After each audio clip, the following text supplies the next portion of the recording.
Kapag may mga espesyal na okasyon, matik may pa-flowers. Pero ang mga naggagandahang bulaklak, iniaalay rin natin sa ating mga namayapang mahal sa buhay. Ang mga tradisyong ito, saan ba nagsimula? Ayon sa mga pag-aaral, ginagamit ang bulaklak sa iba't ibang paraan simula pa noong sinuunang panahon sa Egypt, higit 100,000 taong nakalipas, hanggang naipasa na sa iba't ibang henerasyon. At sa kasalukuyan sa ating bayan, may iba't ibang kahulugan na ang pagbibigay ng bulaklak. Ginagamit ito para ipakita ang pagmamahal, bilang regalo, o pakikisimpatya. Kaya ngayong gabi, samahan niyo ako at ang ka-wonder nating si Gina na bumisita sa isang espesyal na tao sa kanyang buhay. 2012 na nakilala ko sa isang news coverage si Gina. Paano tayo nagkita? Ano po? Yung kapatid mo, in-interview ko Yes po. dahil board passer. Nagbaka sakali po akong i-message kayo, humingi po ako ng tulong sa inyo. Hindi ko na po kasi alam kung sino ang lalapitan ko.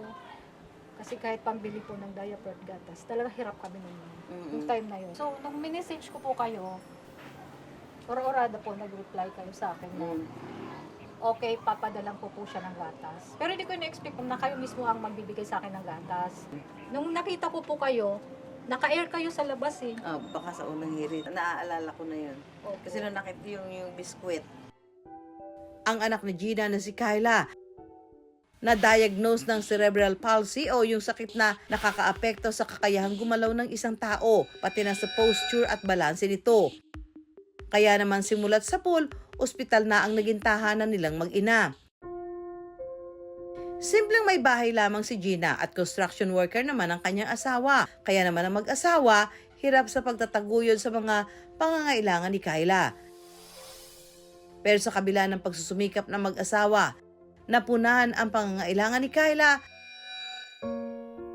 Binawian ito ng buhay noong 2016 dahil sa naging komplikasyon sa kanyang kondisyon. Mamamatay na siya. Sabi ko sa kanya, anak, harap ka na. Okay na si mama. Tanggap ko na. Masakit din talaga yung ganun. No? Yung parang ginawa mo yung lahat no? Yes.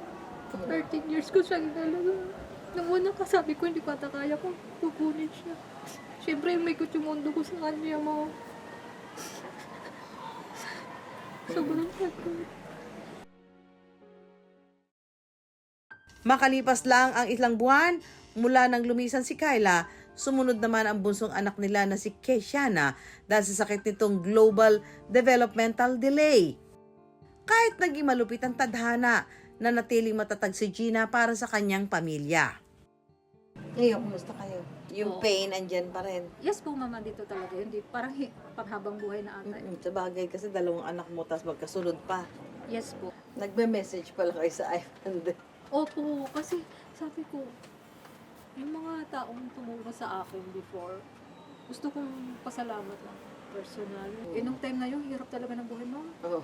Sobrang Pero ngayon, hirap. kumusta na kayo? Ngayon, Ayos medyo na. nakakaraos naman. Baka ano ka nila, ginaguide ka nila. Yes po. Na Angel po talaga angel mo silang Yes po. dalawa. Oo nga.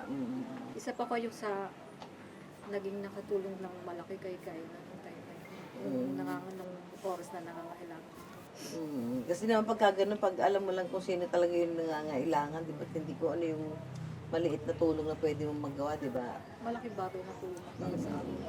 At least nakita ulit tayo. Kaya lang, pero sa isang banda, yun nga sabi mo nga, ini-imagine mo na lang na siya ay free from pain kung nasaan man sila ngayon, di ba?